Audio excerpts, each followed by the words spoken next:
and welcome to episode 48. Wait, just out of curiosity, and I know I'm recording. Why am I the one that does this every week? Because you always just push the button. Well, that's two good reasons. I push the button. Okay. You do push the button. I do. Welcome to the intro next week. If you don't want to do it next week, I can do it next week. I'll do it. You'll do it? It won't be as sexy as you. I promise you that. But that's okay. If you don't want to do it, I'm just curious. So, for those of you still listening after 30 seconds, thank you. We appreciate it. Welcome to episode 48 of Ripping the Rack podcast. I am 1/3 of your hosts. Tri-host. The Triforce. Triforce, Tri-host. I am Tim. With me today, my Tri-host third leg. I'm going third leg first. Maki Pins. What's up, guys?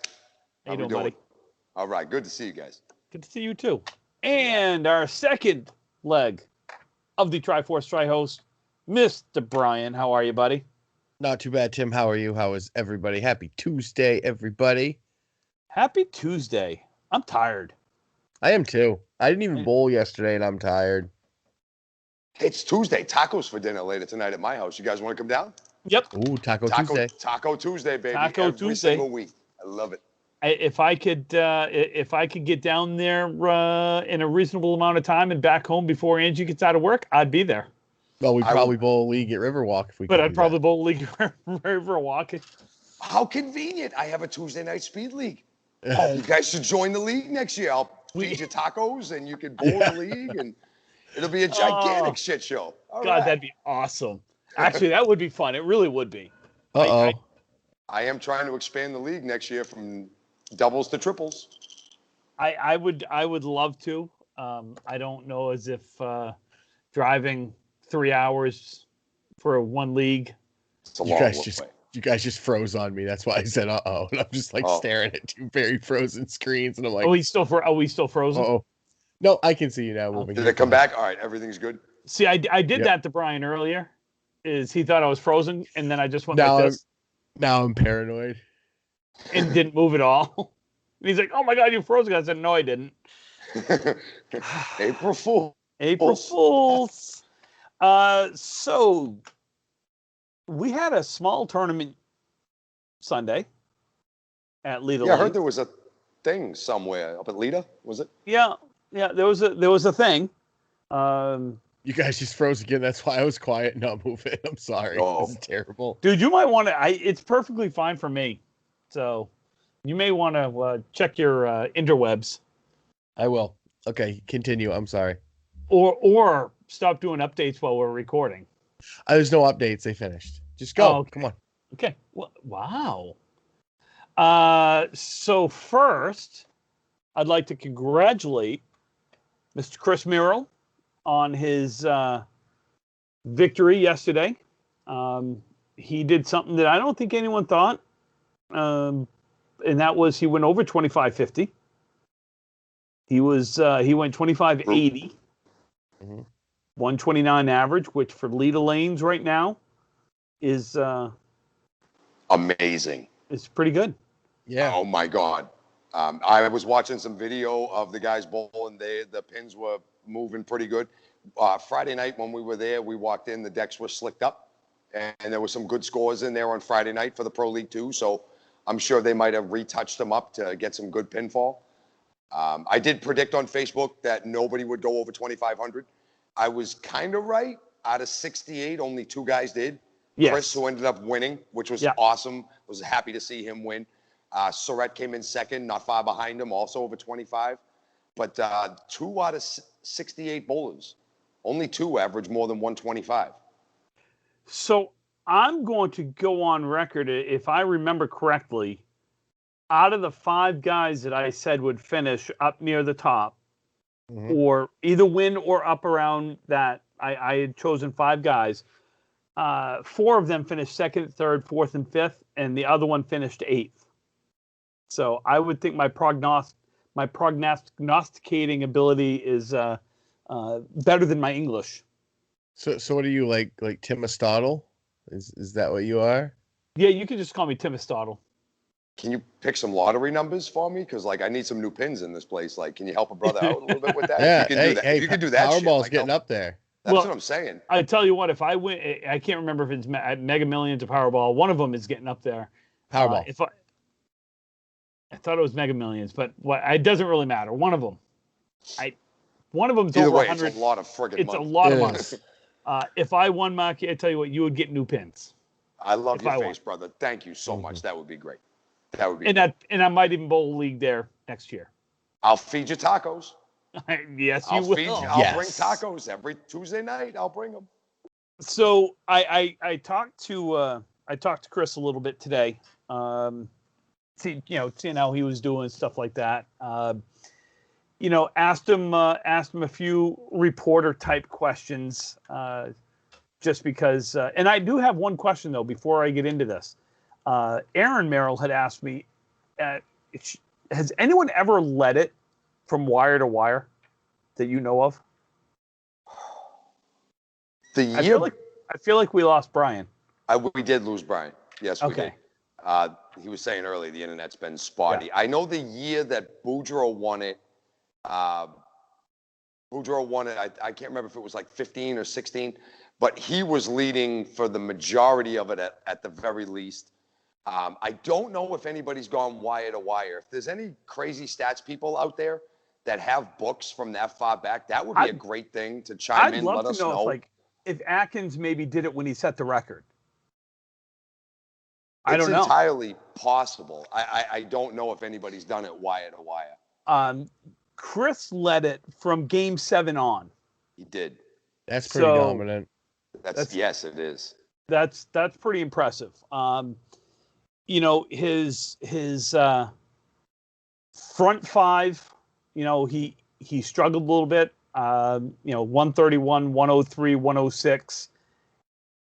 And then this is his next 7 strings. He goes 130, 140, 145, 151, 121, 161, 137. That's a lot of marks. That's going to put you back into a lot of contention. Yep. No matter where you are. No matter where you are. And then he came out 23, 26, 28, 23. He threw a 111 in the 15th string, and I was like, okay. This was his first time bowling the Easter. I'm like, okay. He's hit the wall. 15th string. He's never bowled 20 strings before. And then he killed that with a 145.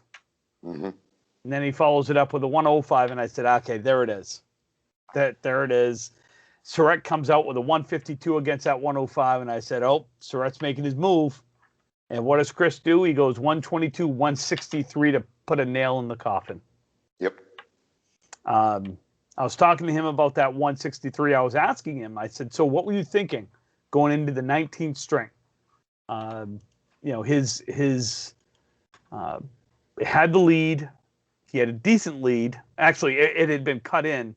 I think he was, 30 pins at that point? Something like that. Surratt had made a charge. Surratt had made a charge. It was as high as almost 60 or 70 at one point. Right. It was up there. Right. It was 70, and then that's when Surratt threw the 150 to his 106, 109, whatever it was. So I asked him, I said, what were you thinking at the start of the 19th string? And he goes, and this is what he says to me, he goes, was thinking 2 more good strings and I win the Easter Classic. He goes, I knew Surratt was right there, so I couldn't make any mistakes. And then I didn't realize he threw a triple in that 163. He was 60 at the half and went spare triple. That's a hell of a way to. Mm-hmm. Yeah, and that right there, obviously gave him, short of Surratt going miracle string, which he could do. Seen him do it. We've all many seen him times. Do it. Yep. So I because I knew also this was his first Easter Classic. So I asked him, I said, will you think you'd be more tired or sore, or were you really just kind of in the moment and didn't really feel anything? Kind of towards the end. Wait. He won. This was his first. No, I know that. Yeah, this was Merrill's first ever. Yeah, he never bowled the Easter Classic. And he turns around and wins the damn thing. So he's 1 for 1. Yes. Yo, retire, bro. You're good. You're good. It's not going to get any better than that. Holy shit.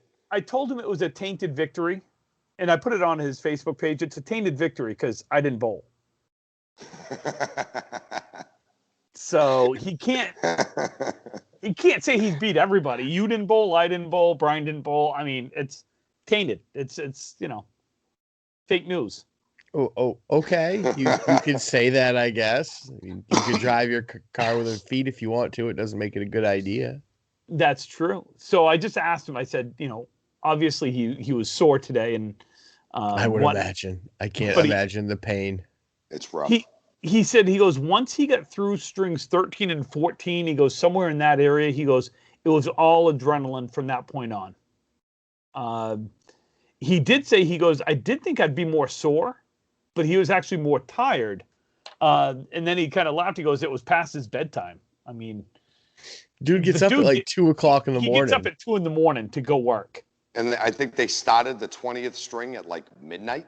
Something like that. I mean, yeah. So that's a tie boy that's still throwing hammers all over the place. So then he bowled, because we taping this the night before. We're taping this on Monday night for those of you that don't quite understand how this works. Mm-hmm. He went out and bowled 5 strings today at Stars and Strikes in the House Championship qualifier or whatever, and goes 675. Are you kidding me? No. Yep. My God. With all that practice he had on Sunday, he should have got 700. Hey, you stole my line. I did. Yeah. So. My God. Yes. So that's going to lead me to.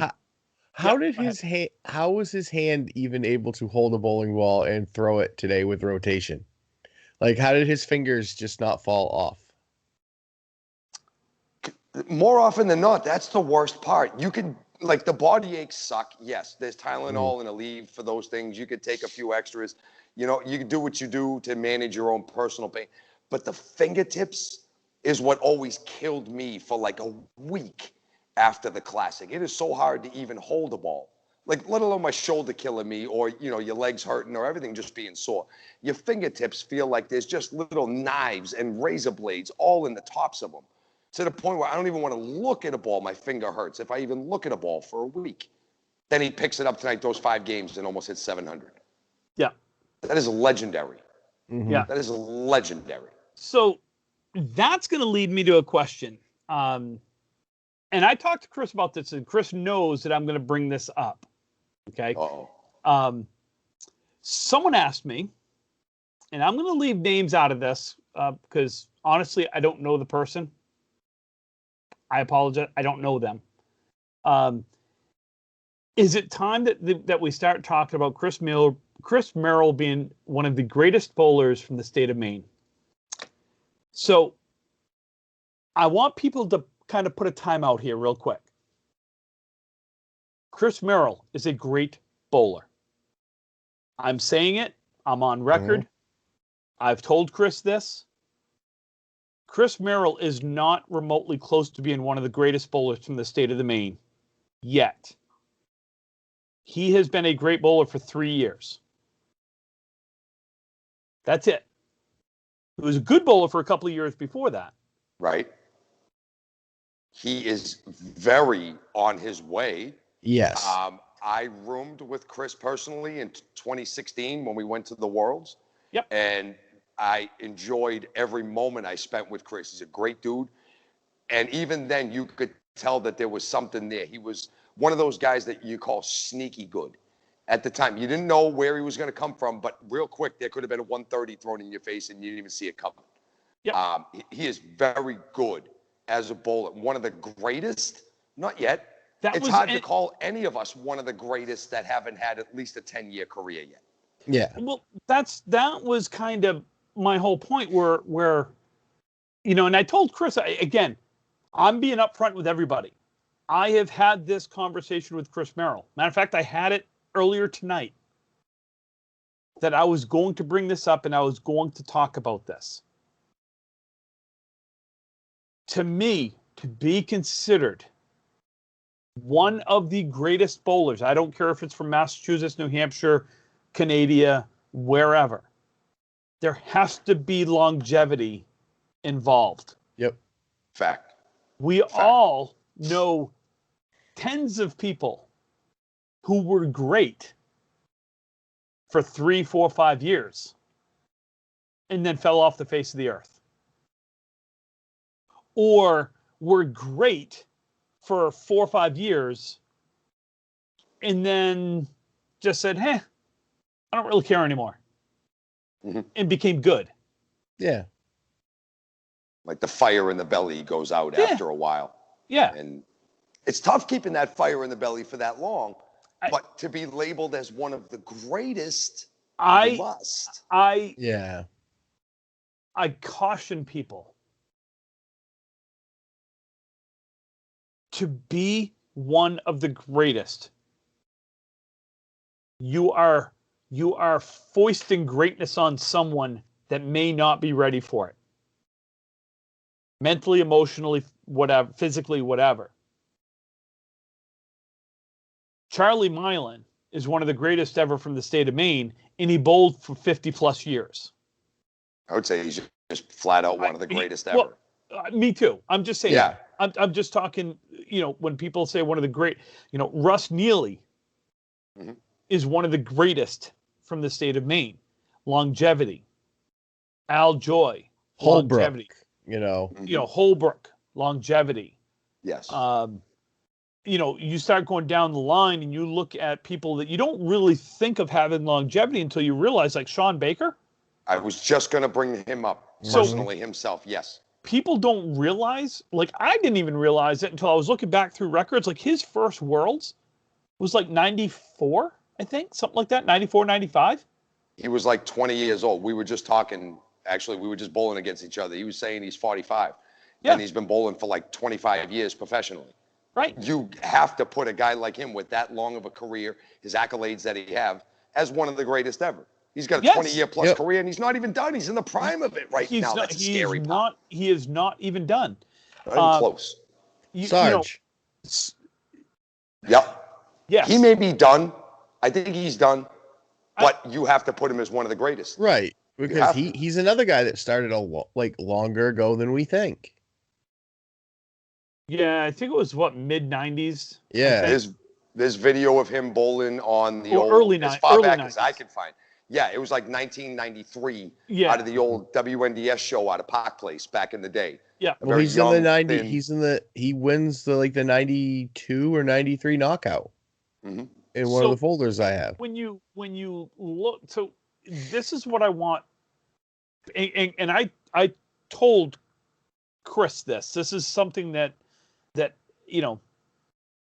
my and he laughed. He goes, his exact words, I'm reading it right now. I still have a long way to go for that. And he laughed. And he's right. Because he's right. I said, that's my point. And I told him, you have potential to be one of the greats. And I firmly believe that he has potential to be one of the greats of the game. But it also takes longevity to be one of the greatest. And success over that longevity. And success over that longevity. Yeah. You could be there for 20 years, but you had to have had your name on top more than a bunch of times to be like, he's one of the greatest ever. Absolutely. From a state overall, doesn't matter. Right. And that's what and that's what I told him. Look, lots of guys are great for 5 to 10 years. It's the ones that are great for 20 to 30 that separate themselves from the others. Yeah. And is he right now the best bowler in the state of Maine? My answer is yes. Hard to argue. He just put a 20-stringer on the board. And I'm putting him above me. And I'm putting him above Mark Carrier, Brian Purdy, Mark Smith, Cole Fry, Mark Smith. I mean, there's these from the state of Maine. Mark Weber's an up-and-comer. He's not there yet, but he's an up-and-comer. I would argue the Mark Carrier point. I would argue that. Mark was the face of the game for a little while there. He did the crossover with the PBA guys. He was the ICBA's guy to represent Candlepin. The man has 2 singles knockouts wins. You could make a big case that Mark was already where Chris is now and still putting his name on top of a lot of other things as one of those younger guys still in their 30s, like in mine and B's generation, that is going to have success for a longer period of time. Chris is starting to taste it now. I would love to have a 10-string match and watch the 2 of them go at it for 10 games. That would be a good way to answer the question, who's greatest right now. I would definitely put an argument on Mark Carrier's side for it. Can I have a piece of that match? Because I'm just saying. Bring it. There might be some of the things that I've done that they haven't. And I agree. And there are some things they've done that I haven't. So True. I still have some gas left in the tank. Are we going to do a special ripping the rack grudge match? I am not saying, and I hope people understand by me saying this, I am not saying that I am a better bowler than Mark Carrier or Chris Merrill. I'm not. I am saying I could be. I will let other people judge that. But right now, I'll tell you right now, you were in your hottest. It's the circle of the generations coming and going forward and around. I'll tell you, they are 2 of my favorite people to watch coming from the state of Maine right now. Oh yeah, it's always fun to watch those 2 guys go. I love watching Chris and Mark. Just like I like watching Cole. Cole's got a lot of potential. He sticks with it. He's going to be good. He's going to be very good. He's already very good for a long now. time. Yep. He's only 21, 22, 20? Somewhere in there, 21? I don't know. That's a good question. I think he's 21. I don't know. Let's just call him 21. I don't know. Maybe he isn't. Maybe he's only 20. Who the hell knows? So I think I lost you guys. No, I see you. No, you're frozen. Did I drop out of the call this time? You're frozen, but I can hear you. No, I got full internet. But you frozen. So anyway, but he probably can't hear us. He's back. Oh, there he is. He's back now. He's back. So here, look. Did I lose you guys, or did you guys lose me? No, we lost you. You froze. We could hear you though. Yeah, we can hear you. So I know we kind of went round Robin Hood's barn here and everything else. My whole point to this, and I hope people understand, and honestly, do I care if people get offended? Not really, because I don't think I've done anything to offend anyone. But we're all adults here. Chris Merrill is not it's not in the conversation as one of the greatest bowlers from the state of Maine yet. So it's too soon. Right. It's too soon. So people need to just relax. Pump the brakes. Pump the brakes. He's on a great fucking run right now. Yeah. He is on a great run. And it's not ending anytime soon. No. And I'll tell you what, I am looking forward to the eliminations next month. The Maine State eliminations are the middle of May. It's a weekend long tournament this year. Unfortunately, it's not in what I would call one of the better houses for this. It should be in Augusta or something like that, where it would be more centrally located. But it is close enough to my home where it's only 25-minute ride for me, so I'm happy. It's in beautiful Waldoboro, Maine. All play in Waldoboro. No, I've never bowled there. Sammy's Entertainment. Oh, I'm sorry. Yeah. Yes. New formerly, owner. All play. Formerly DePatsy's. Oh yeah. It's an interesting house. It's a tough house. All synthetic. I was about to say, is that the full synthetic house? All synthetic. You show up with 2 knees and you only leave with half of one? Well, I don't know. The last time I was here, it was so slippery that I needed to. I wanted to put on ice skates, and that's the other thing that happens to synthetic approaches. Well, the problem is you tell them it's sticky, and then they go over and they spray this stuff down, and they're like, "Wait a minute," and then you just go. Sure slide or whatever it is. Whatever it is, it's It's. I'm sorry, but synthetic. I hate synthetic approaches. I hate them. I'll take With a passion, synthetic I lanes. hate them. I can deal with synthetic lanes. I Agreed. love synthetic lanes. I'm fine with that. I'm It's fine with it. quirky. The decks, Yeah. synthetic decks are a little quirky, but we can work around it. Good shooting, good targeting, accuracy. You can get around it. It's different than steel. You know, it's not the same game on a synthetic deck or steel decks. It's different. The synthetic lanes, okay, fine. If you throw a curveball, it could change your mechanics, I guess, a little bit. But when you take away the wood floor, now I got to slide on plastic, and I'm either going to stick and break my knee, or I'm going to slide all the way out beyond the arrows. No, Yeah. Yep. no. And it's automatic scoring, and I just I'm not a fan of automatic scoring for tournament play in candlepin bowling. Mhm. Give me semi-automatic. I'm perfectly fine with. Matter of fact, I would rather have semi-automatic than paper, because 9 times out of 10, the semi-automatic, the only time you have an error is because someone pressed a button wrong, And then it's 3 buttons to fix. and then it's Yeah. 3 buttons to fix. It takes all the addition What errors about, Tim, or any of that out of play. Yes. What about automatic scoring with the automatic resets turned off? Nope. Hate it. That's the part that really bugs me. I can get around automatic scoring. Just pay attention. I don't like it when it resets my lane for me. There's supposed to be an unlimited amount of time for pin action. After the third ball is thrown, I push the button when my box is over. I don't like it. I have to run for the halt button or something silly to make sure that the gate don't come down. Nah, it's stupid.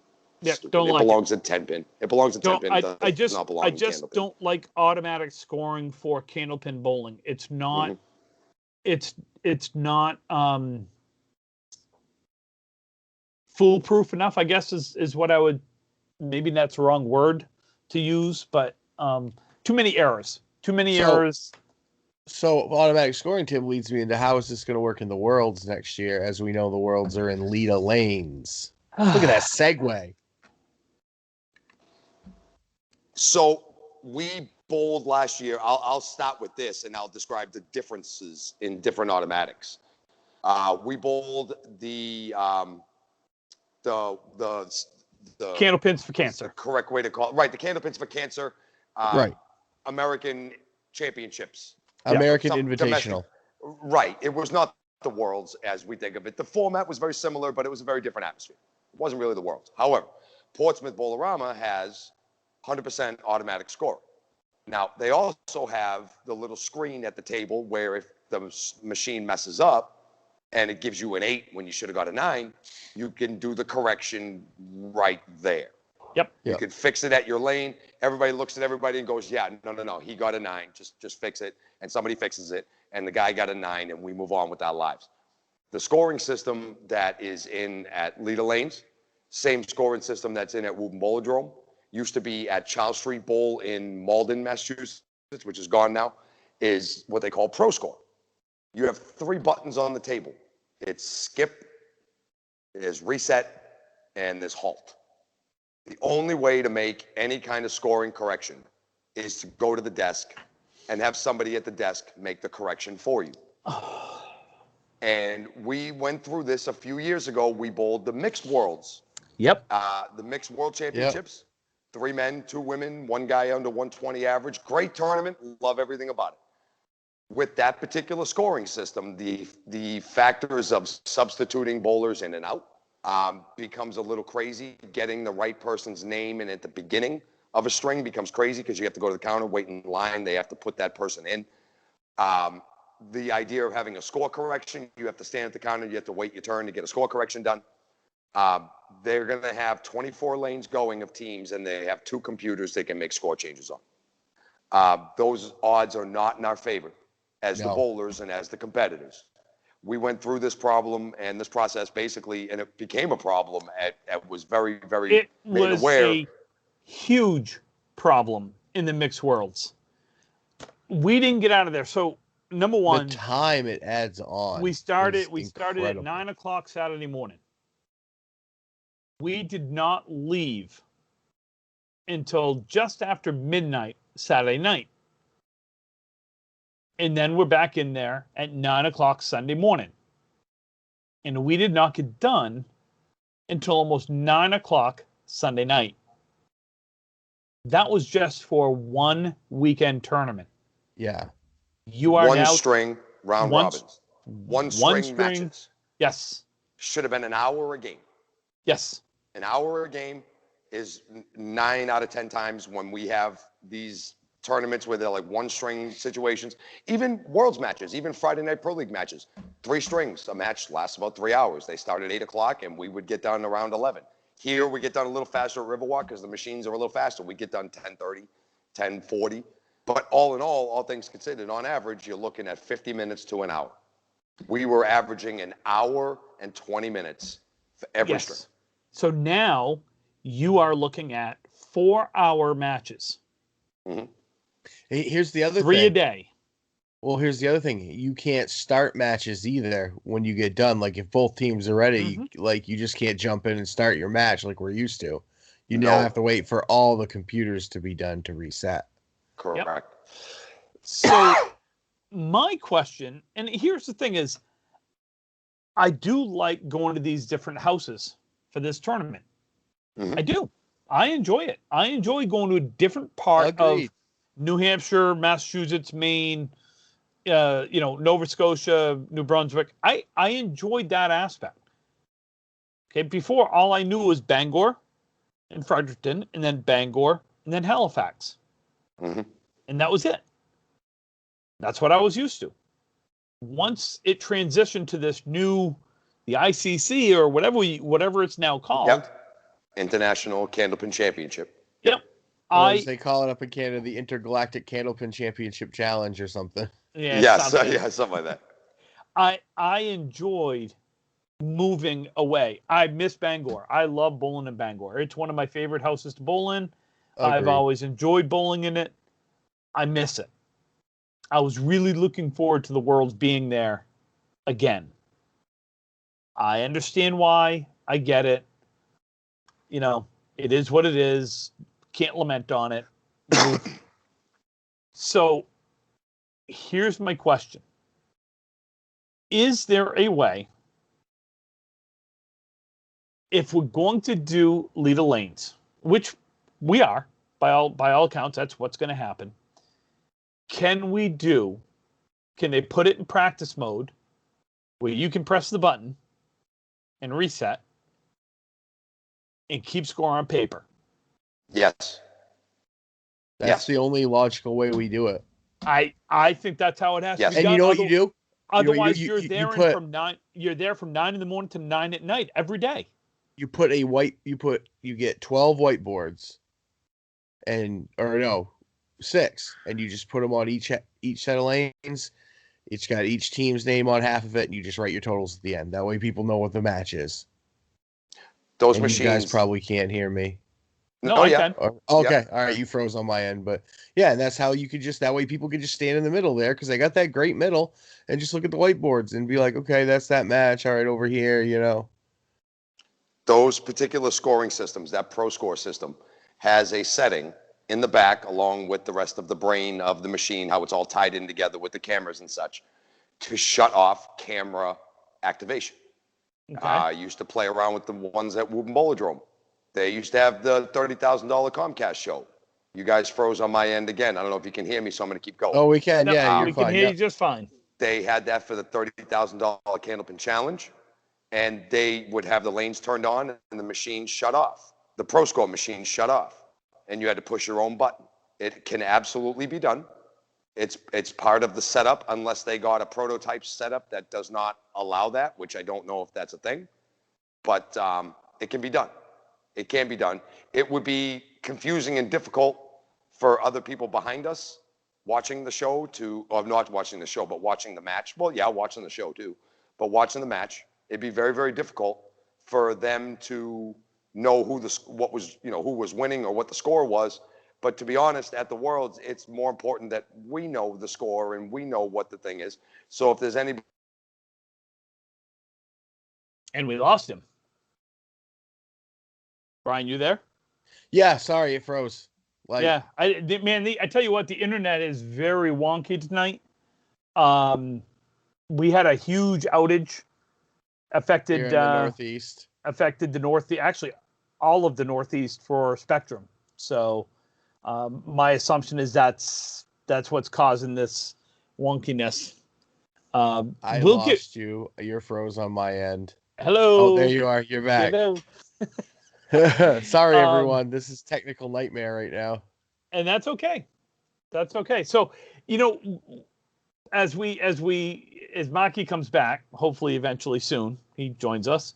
Scotty Esterbrook asked a couple of questions that I'm going to pose to you.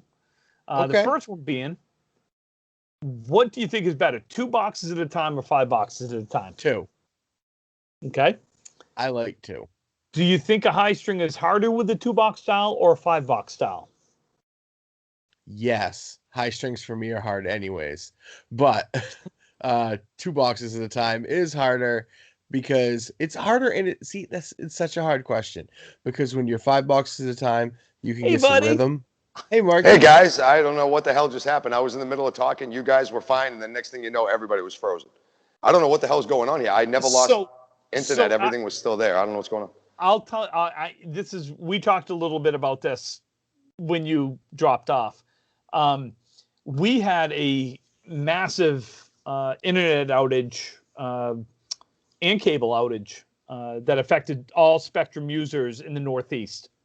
Apparently, there were 2 fiber cuts tonight, somewhere along the lines that affected them. I guess it affected nationally too for Spectrum. I'm a Spectrum user. Brian's a Spectrum user. So my guess, Maki, is that the problem's not necessarily on your end. Okay. I'm guessing the problem is Spectrum's end, which both Brian and I use. Yeah. Did you guys drop a call, or did you guys keep going that whole time? Were you guys fine? We kept going. No, we froze a little bit, but all right. I don't know what's going on. Whatever. We're back. We're fine. Yeah, we're back. We're back. So we'll get back. We asked a question, but we're going to get back to that question so you can finish what you were talking about with the scoring. The scoring. Yeah. So, okay, back in the day when I first met Melissa, a long time ago, 15 years ago, at Woburn Bolodrome, they have that same scoring system, the Pro Score. Yep. And out in the back, where the brain is of the machine and everything else, where the whole computer box of the Pro Score is that hooks into the cameras and the whole 9 yards, you could flip a little switch that says Pro Score on the top, and then you flick it down and it says manual. It shuts off the cameras. It shuts off the whole ability of the scoring system to read pins and do anything. And now you are on full pencil and paper mode. It doesn't reset the machine for you anymore because the Pro Score resets the machine for you. It does not read pins. It doesn't do anything. It shuts off all of the mechanical part of what the cameras do.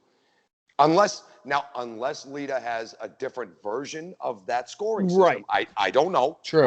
I've never been back there, so that's a possibility. But it wouldn't make much sense if they made one version of it with and one version without. I'm willing to bet that it does have the switch so you can shut it off. Because Woburn Bolodrome used to do a $30,000 challenge, right? Remember the old Comcast show? Yep. Mm-hmm. All right. I remember being there plenty of Saturday night before the show, before the taping day. I would go back with my good buddy Bobby Brown, one of the best coaches in the world, down at Woburn Bolodrome, and he taught me how to set decks. He taught me how to do a lot of things, but one of the last things that we would do is we would shut off the Pro Score, and now the machine was on. Just turn the switches on in the back to light up the machine, and you push the reset buttons on your ball return. If one of those systems have it, I'm willing to bet that most of them do. Now, what that does is that's best for the bowlers. Yes, by far, those of us wearing the shirts in the well, throwing the balls, that's for us. What it does do is it makes it very difficult for the people behind us who are watching and enjoying the matches, our wives, our girlfriends, the spectators, the people who are at the lanes want to come down and watch a big match, whatever it is. It does take away that, oh, this is the score element of it. However, at what point do we call a compromise from, hey, it took an hour to do something like this because of that scoring, as opposed to like, this match should have already been over. It's taking the bowlers out of their own focus now. This is our tournament. We pay to be there. We pay to have the shirts on our backs. I understand that these guys in the tournament committee have to find a fine line between the bowlers' preferences and what's best for the tournament overall.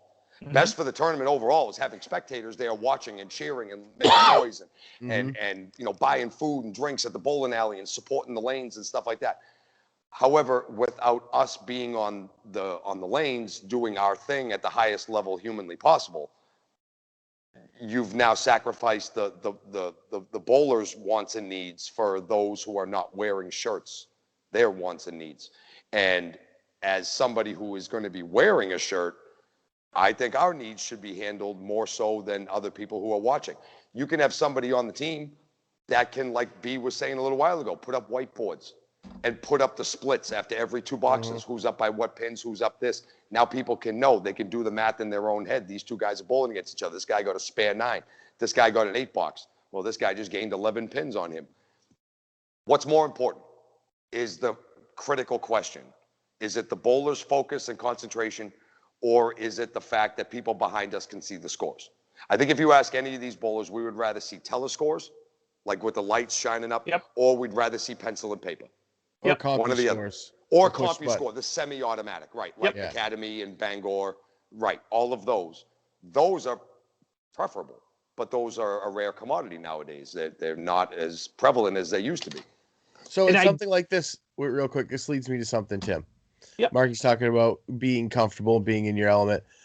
Should we see if there are volunteers to be scorekeepers? They sit there and that's what they do. They stay at the same set of lanes and they just score.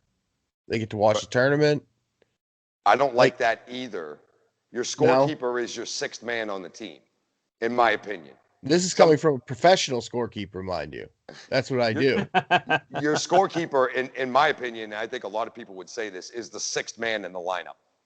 Sometimes there's the mojo and the juju of the scorekeeper. You change the scorekeeper, guy jumps in and throws a double. I know it's superstition. I get that. I subscribe to it, dude. I used to keep the count from the first ball of every match. I am a fan of the scorekeeper being a part of the team. I think it's important that it's that way. It was just a question, not something I'd like to see, but just it's not a bad question. I just feel I like the look. Is Lita, if you take away the issues that they currently have, is Lita a good house for this? Yes. Yes. Plenty of room, plenty of parking, good food, good drinks, plenty of area to mill around, and there's plenty of room for people to stand and watch. Okay. Now, the second part of that being the issues that we as bowlers might think that Lita have. Pinfall. If yesterday was any, or if Sunday was any indication. Okay, that's basically. That is not the Lita that we bowl the Pro League on Friday nights. Right. That was Lita set up for Easter Classic. Right. Why can't they set that up every day? Then if they might have to, they're gonna have to. I don't want it sloppy and stupid, but we've gone in there where you need bulldozers to drop 8 on Friday night. It's rough. It's rough. Look at the average sheet. Look at the average sheets, dude. There's broken pins. We know that they need some help with pins. I was there for the Pro Series playoffs. What was that? Back in, I don't even remember when it was now. Was it January? Yeah, I think so. February, I don't know. Might even been December. It might even been December. All I know it was within the last 5 months is when I was there for the Pro Series playoffs. I had no problem sliding. I've never had a problem sliding there. Oh God, their approaches are yummy. Their approaches are fantastic. Yes. I haven't seen an issue with the lanes, meaning the condition of the lanes. I know once you get, I think it's 17 and 18, there's like a little bit of slope to them. People say that there's also, slope going to the right. Some people say there's also slope on lanes 1 and 2. 1 and 2 are my favorite lanes at Lita Lanes. I've always loved 1 and 2, and I never notice it. Some guys say they notice it. I don't personally. I only noticed it on the approach. Like when I was Yeah. standing and when I was getting to the line, I was like, I'm falling to the left. And that's when I realized that 18 was, the approach was a little bit sloped. Reminded me of Lucky Strike and Gardner after they had the flood. Yeah. That's all. You just had to learn how to throw into the break. Yeah, you just gotta learn how to, breaks like this, okay, throw into it, So we know the pins are an issue, but we know the cost of pins are prohibitive to outfitting 40 lanes. They're $10 a pin, right? No, they're more than that. 35.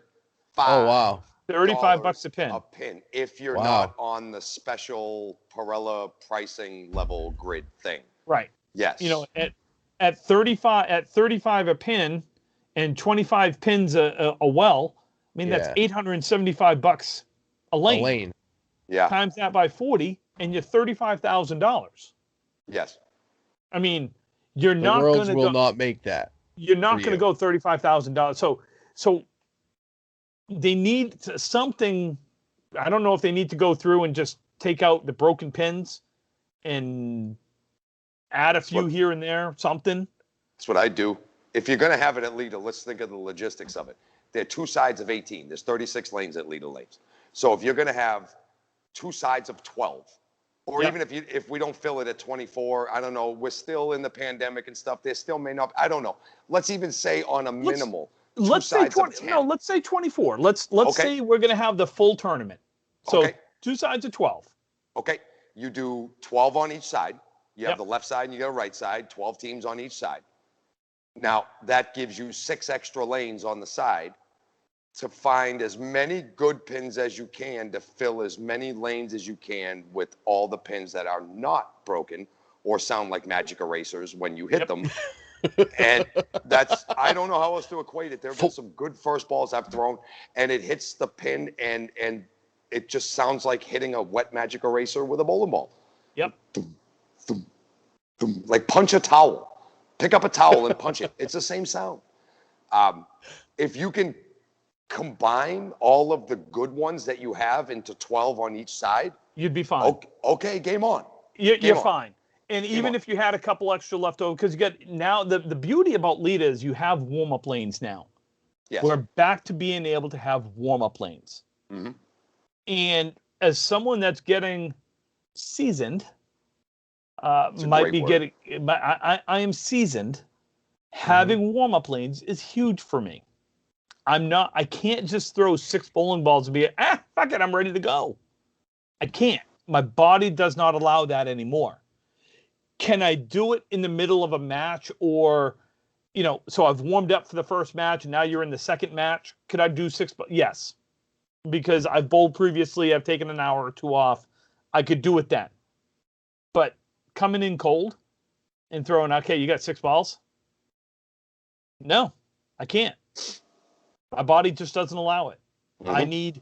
I need 4, 5, 6 boxes before my body is loose enough. And Brian sees this every Thursday night.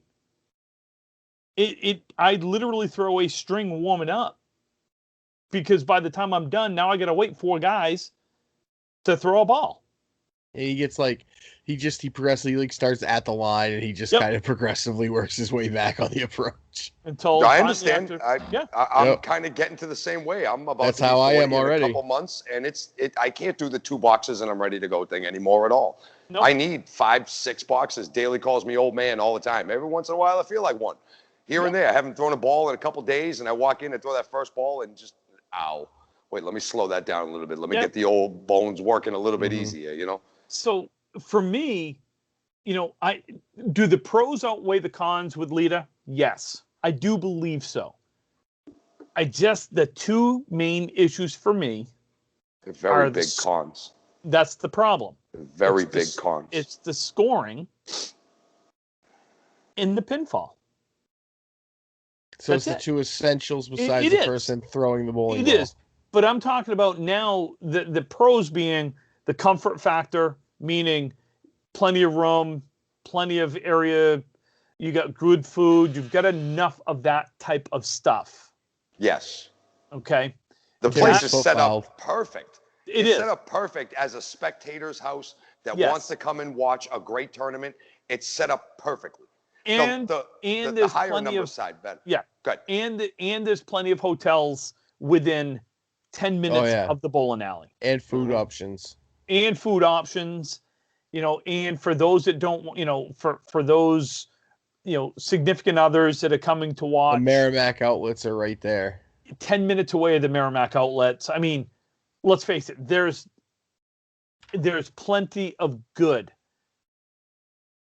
But it's that pinfall, meaning is this that going they fall to be down? yeah.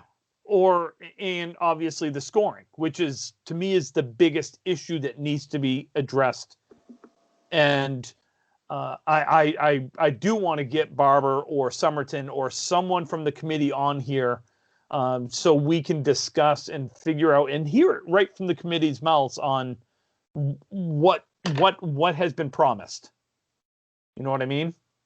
Because we don't know.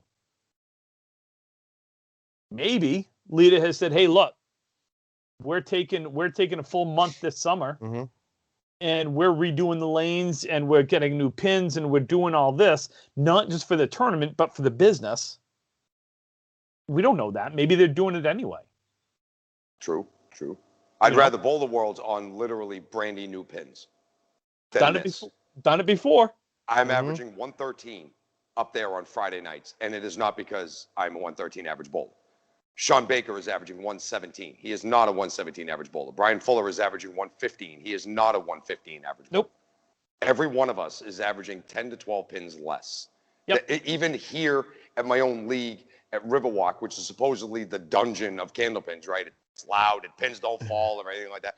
Okay, come on. I'm averaging close to 17 now in my league. And I know that even that's not great, but I started out like shit earlier this year.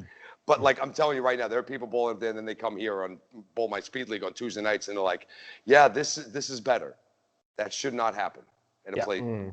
That should not happen. Yeah, should not happen. So, Brian, what do you think about the tournament moving to Lita? What's your take on this? I mean, it's everything we already said. The two downfalls. It's very close. The pros, I think, do edge it a little bit with atmosphere, and hopefully they have time to figure out the two big cons, or at least have a plan to make it better, if not fix it 100%. So I hope they take the action to at least try and improve it before we get there. Because everything else we've said, the area, the stuff around, the hotels, the food, the shopping, the room, the space, it's all great. They just need to work on those two things. And they have the time to do it. They have the notice. By the way, sorry to interrupt. We are going to have an undefeated team go down in the national championships. For those of you that had Gonzaga, sucks to be you. This guy had Gonzaga. Sucks to be me. Ouchville, population, you, bro. Yeah. Ooh, bro. Not cool. Quick question, Mackie, before we wrap it up. Yes, sir. And Brian started to answer this, so I'm going to let Brian finish his first, and then we're going to jump to you. Scotty Esterbrooks sent us a question. Says, what do you think is better, 2 boxes at a time or 5 boxes at a time? Brian's already answered this. Mackie, what do you think?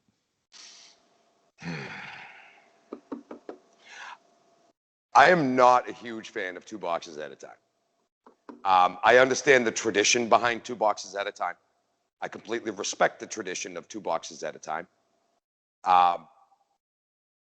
There's a reason why I can't speak for the boys and girls up north, but at least down here, when we bowl our speed leagues, there's a reason why we all love speed leagues, because they're 5 games, they're 5 boxes at a time.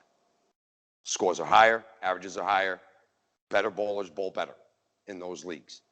2 boxes at a time also has a way of making you focus up that right now you only got 2 boxes to go get this done. I feel it is significantly harder to score better in 2 at a time. I respect the hell out of that we bowl 2 boxes at a time on Friday nights in the Pro League, the old travel league that hopefully is coming back this September. And when we bowl 2 boxes at a time at Worlds, in those big events that matter more than others, I do like 2 boxes at a time. However, down here in the States, almost everything we do is 5 boxes at a time now. At the professional level, and even at the almost professional level, which like speed leagues are, you know what I mean? They're like almost there, but sometimes there's people in the leagues that like wouldn't be called professional bowlers. Yep. I think they both have their place, but in the highest levels of competition, it should always be 2 boxes at a time. I do feel it should be 2 boxes at a time. We do get that nice amalgam at the Worlds where we bowl Monday, we bowl the singles knockout, 5 games, 5 at a time. That satisfies that. Scores are usually very good, very high in the singles knockout. I think for that very reason. It's a lot easier to go 10 box strike and then throw a double if you got 5 at a time than 10 box strike and then sit out. And I'm not saying that you can't, because of course you can. You can get up, keep hitting the head pin, keep pounding it. Sure you can. But it's a lot easier to do it at 5 at a time. They both have their places. In my leagues, I like 5 at a time a lot. In my high-level competitions, I do like the 2 at a time. Brian? What he said. Okay. Exactly. It's exactly what he said. Scotty, I will answer yours from my point of view. The 2 boxes at a time or 5 boxes at a time. I enjoy the 2 boxes at a time, like Marky said, in the Worlds, the mixed Worlds. I've never bowled the Friday Pro League. Hopefully this coming year I will be a super sub and will get into a couple. That'll be fun. I do enjoy the 2 boxes at a time in those instances. I actually like it better in the Worlds at 2 boxes at a time because I find that you can't leave. You can go to the bathroom. You can go get a quick smoke. You can go, get a drink, but you can't leave. Nope. 5 boxes at a time. Obviously, we've done leagues or tournaments, like a state tournament or something like that, where you're bowling 5 boxes at a time. You turn around and half your team's gone, and they're gone for 10 minutes because they have 10 minutes to kill, and they're not going to stand there and wait to do that. It's like Brian bowling with Brian on Thursday nights in our league. We just alternate keeping score. I sit down, keep score, and I keep score like this. I got my phone. Oh, nice shot. Oh, was that a spare? Oh, that was only 10? Okay. What box are you on? What did I miss a box? I feel like I missed a box. Hey, what'd you get that last box? What'd you get? Yeah. Or I got that last box. Tim's What'd the you get worst the box scorekeeper. I am the worst scorekeeper ever. So I do like 2 boxes at a time for that aspect of you're there. You're in the game. You're cheering. And if you're struggling, it's a hell of a lot easier to only bowl 2 boxes and then be like, okay, that sucked. It's done. I've got 2 boxes. Let's go. You know what I mean? Versus 5 boxes, and I just totally shit the bed in the first box, and now I've got 4 more. Great. And I will agree that a higher string is easier with 5 boxes at a time versus 2. Just because it's easier to get on a roll and to keep the roll. Agreed. But like you were saying on the converse, if your first couple boxes are really shitty, it's also easier to stay on kind of a shitty run because your head might have dipped into the wrong spot. And all of a sudden now you're like, oh, goddamn, come on. No, just finish this. Just get me out of here. Get me out of here. Am I getting hooked? Am I getting hooked? It's rough. 5-man teams event is terrible 5 boxes at a time. I bowled a league one time. We used to bowl at the Fairway in Natick. The old Channel 5 house was like Mecca for candle pins around this way. And we bowled a Monday night league down there, 5-man team, 5 boxes at a time. So you throw a good half. And I remember many times sitting 70, 80 in a ball, like on the big boy half. So you're looking at this like this could be a 60 or a 70 or something. And now you got to sit for like 45 minutes. That is terrible. Anything over 4 people on a team, like if you got 3, you could deal with 5 at a time and run a good. We have great speed leagues. Our pro league is 3-man team. Speed league is. I'm perfectly fine with speed leagues being 5. Being $5 at a time if it's 2 or 3 person. Yes. Perfectly fine. That to me, that's. I'm good with that. That's what I'm used to. Yep. I'm good with that. I just think for like the worlds and your mixed worlds, these types of tournaments, marathon tournaments, things like that. I do like $2 at a time. So they both have their places, their own niches in the game that matter. Yep. Folks, we are going to wrap it up. As usual, please, questions. We need your input. We need your questions. You can reach us, rippingtherackpodcast@gmail.com. You can find us on YouTube, Facebook, and Twitter at Ripping the Rack Podcast. Soon on Instagram, not on OnlyFans. No OnlyFans. No OnlyFans. Brian, where else can they hear us? Oh, they can hear us and put us in their eardrums on Spotify, Apple, iTunes, and YouTube, Anchor, Breaker, iHeartRadio, and everywhere else they listen to their podcast. Cool.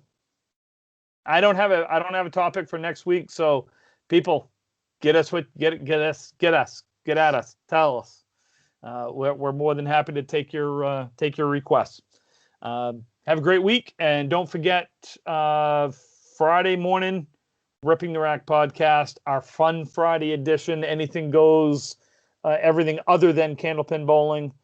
This week we are talking quotable movies and that sort of stuff, and then whatever else kind of comes our way, I guess. Something tells me if we start talking about quoting movies, we're going to start going into when we quoted movies and why we quoted. Oh, hell yeah. It's good. You're going to probably need to watch this. This is something that people have been doing in the bowling alley. You guys have talked about it. I've done it with the friend. Like, you just spend an hour and make sure you only do speak in certain movie quotes. Yep. And it can easily be done. This is going to be a fun show to watch. You might want to tune in and check us out. Absolutely. Quoting movies for an hour. And then, Brian, you want to plug the old Dudes and Belts? Dudes and Belts Wrestling Chatcast every Sunday night over on twitch.tv/JohnnyDeathDrop. Check out me and Marky as we talk about wrestling. We got the lead up to Mania coming up, and then after Mania, we're going to be talking independent wrestling. So come check us out. Cool. Have a great week, guys.